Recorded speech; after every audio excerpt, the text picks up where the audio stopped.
Hi, everybody. This is Caroline Sotheby, and welcome to Up, Down, and Around Town. Okay, we have a lot in store for you to see today. And I went to the chili contest that was at PRCU Hall. That's where all the nonprofits sent their winners. And, well, let's go to it, get an idea what it was all about. Half a minute more. All right. Wind Up Working Together is the consortium of all our local nonprofits. We have been doing this as our one fundraiser a year, but we are starting a second one, a Family Feud fundraiser. Yes. All right, we're going to call our third place winner first. Coming in third, can I get a drum roll? A little something. All right. In third place is chili number 9, Kelly Terry from American Legion Post 447. Yay!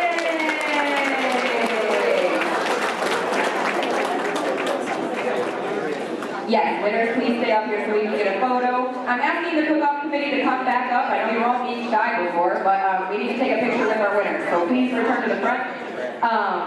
In second place, another drum roll. Thank you. Chili number 11, Debbie Orman from Post 74.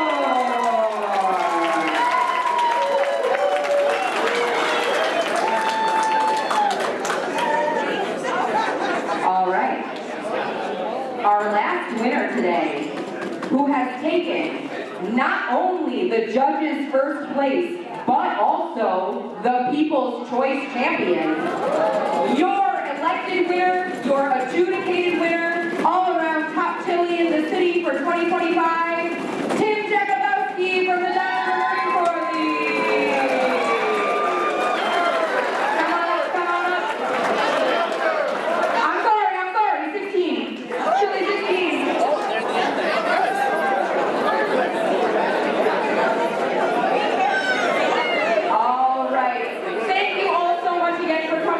We truly appreciate your support. Continue to support your local nonprofits. Be good to yourselves. Be good to each other.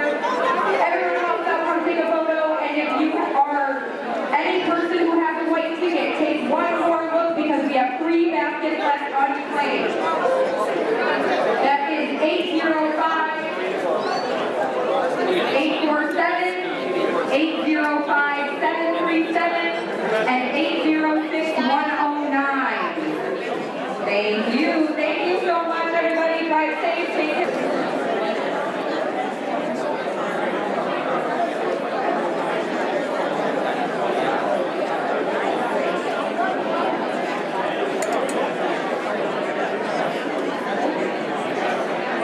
All right, we have officially gotten everything tallied. Thank you so much for your generosity. Clap it up for your...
deck of cards, the first one right around 3:30. So be ready for that. Thank you again for being here.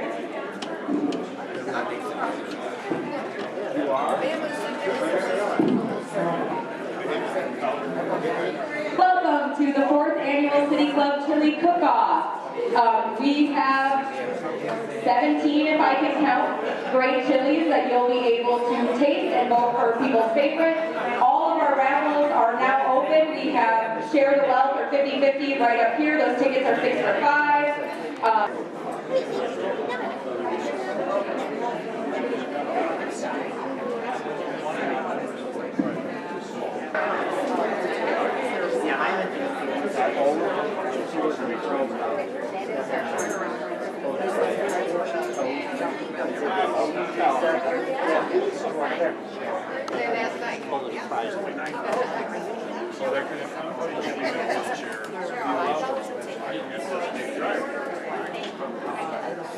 So I did ask Tracy.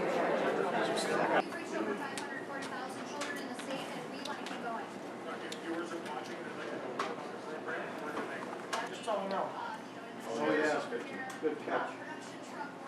Well, we put them backwards, sorry guys. 15 came out first. No, I just want to make sure that we're marking 15 and not 15. No, sorry, we went back. We went backwards.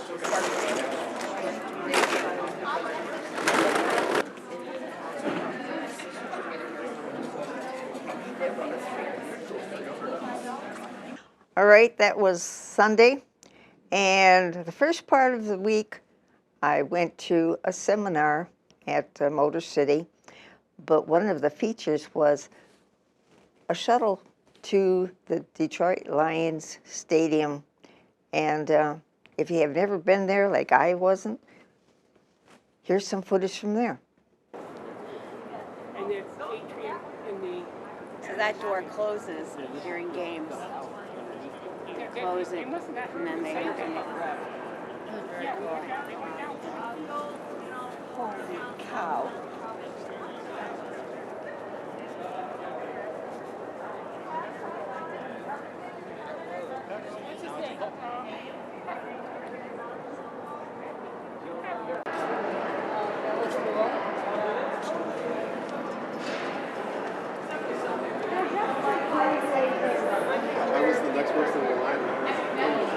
It's like a month. That's like a month, and you get all in. I always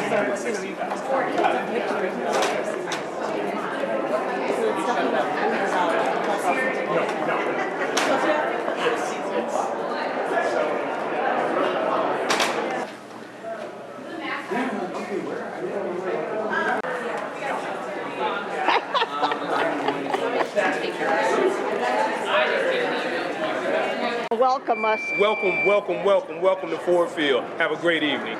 If you're planning on going for a tour, make sure you have comfortable shoes because you're going to get an awful lot of walking in. All right, another thing that I just put to my attention is My Cookie Project. Now, I've been seeing spots of that, and it was also on the Wind Up Warrior back in October. I called up today to find out if they're still doing it. And apparently it's operating out of St. Vincent Pallotti Parish School Building, and that's at 3051 4th Street. They're open Tuesdays, Thursdays from 8 in the morning to 12 o'clock noon. If you want to get in touch, because I talked to Susan, and she said they only do strudel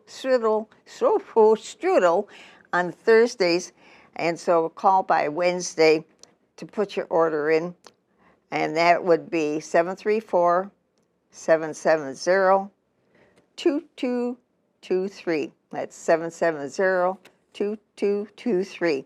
I asked Susan, what's the best cookies you have? And she said, oh, chocolate chip always goes. We have coconut, we have peanut butter, but strudel is really the best thing.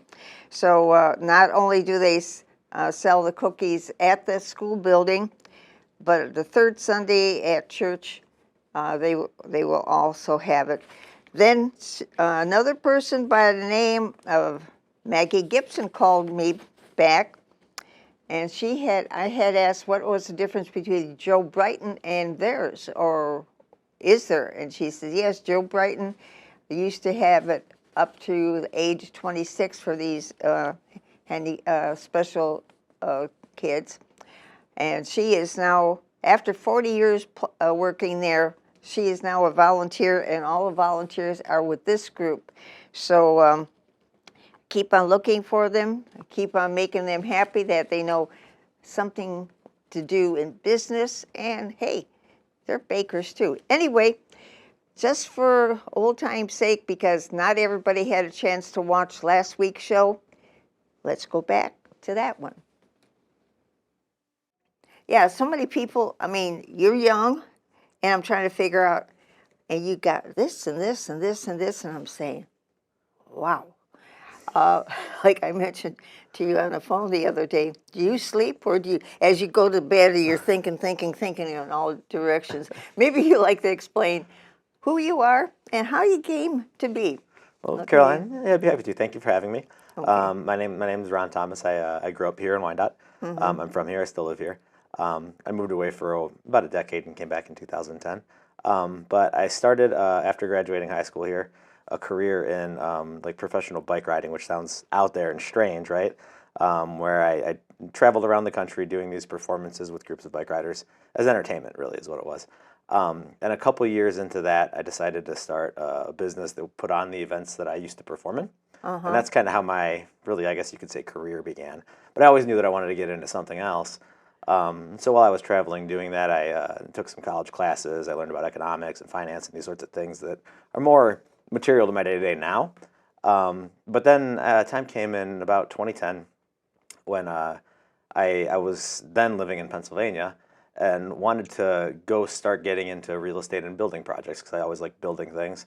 And I thought I could either return to where I'm from, which I thought there was a lot of opportunity around here at the time, and hopefully make an impact doing something positive or solving big problems there, or I could move to somewhere else, like Denver or wherever that already had, kind of everything that I would want of the place that I was going to live in. And I decided to come back here and see if I could, do some good as part of my work. And you came to be. Okay. You have mentioned something because the Detroit television was here, about a couple months ago. And that's when I realized that you were doing some extra work at the old Portofino that was up for sale. How has that gotten to be now? Is it ready to go? We're shooting to open it. It's going to be called Latitudes, and we're shooting to open it on May 1st. And that's our target date. I think it's reasonable. So right around May 1st, I expect it to open. Okay.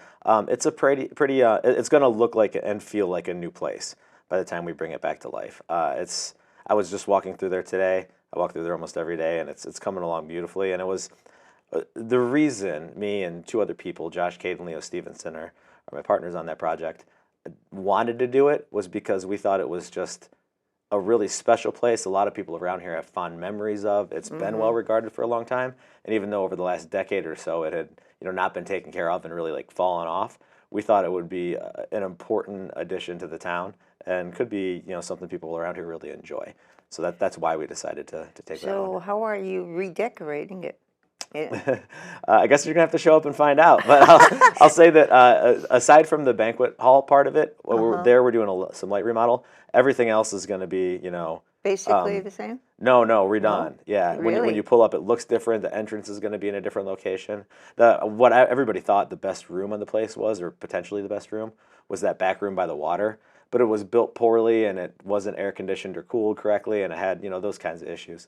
All of that is going to be completely done. It's been a heavy lift, but it's coming along nicely. Well, our cable system used to go when they had Waterfest, and whenever there were the boat parades going by, we were decked out there with a camera person and taking all this info from the riverside. So I know what you mean about the outside. Yeah.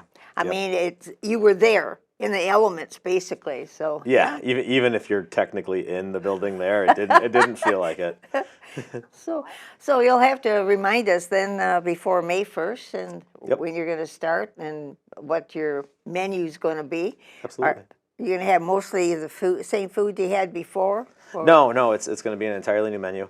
Really? Yeah, a different menu. You know, the three of us are inspired by some places in Florida that we are. I don't want to say we're mimicking, but we're taking cues from in terms of menu and design and things like that. Ultimately, we want it to be a fun, approachable place for people to go Okay. to. So. Yeah. So, okay, through the grapevine, I found out you actually did some work, though, for in the vault and the fourth floor. Correct. And Yep. how can you describe that now?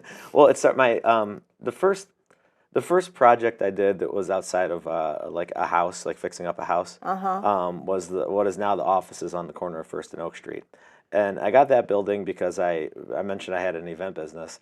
I got that building because I was planning an expansion of this event business based on a contract that we had or thought we were going to have with the government. We ended up not getting that contract, and so I had this building, what's called Shirley's Calico Closet, with no real use or need for it. So it's kind of a bad situation, right? One of my favorite mottos is never waste a good crisis. So I'm like, all right, well, what am I going to do with this space now? How can I, and the question I asked myself is how can I make it of use to other people? How can I make it productive by providing value to others? And ultimately what we came up with was that office concept that now is there, right, on First and Oak Street. But it took off pretty well and was pretty popular. So after I completed that building, I was looking for the next maybe opportunity. I thought maybe there's something else in town that I could figure out a way to redevelop and make special. And so I made a deal for the 100 Maple property, which is the one where the vault is, to buy that. It was entirely vacant at the time. That and what is now District 142. Both of those were actually part of the same transaction. I didn't have any end use in mind for what is now District 142 at the time. But I figured if we did something with the building where the vault is, it would make that whole block reinvigorated with time. So we just started, me and a partner I have on that building named Justin Bice, who manages our construction. We did that building. We started demo on the building where the vault is on March 1st of 2020, which, think about it, 2 weeks later, the entire country shut down. So we start this big project where we're making, half of its office space, and that happens.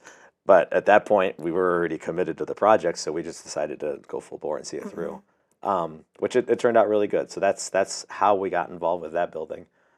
Through that process, Julie Law and Josh Cade, who operate District 142, came to us. Joe Gruber helped put this deal together, and they just said, "Hey, we would like to build an event space. What do you think of that?" And I thought it was a great use for the building. Yeah. So we sold them the building and then did the construction for them for that. Of course, it brings back many memories for some of us. I mean, that was a bowling alley, that was a bar. It was I remember going to the Entourage. That's right, Yep. yeah. Yep. So coming back into town, you got another face of it. Yeah, I remember some of the places, certainly. Yeah.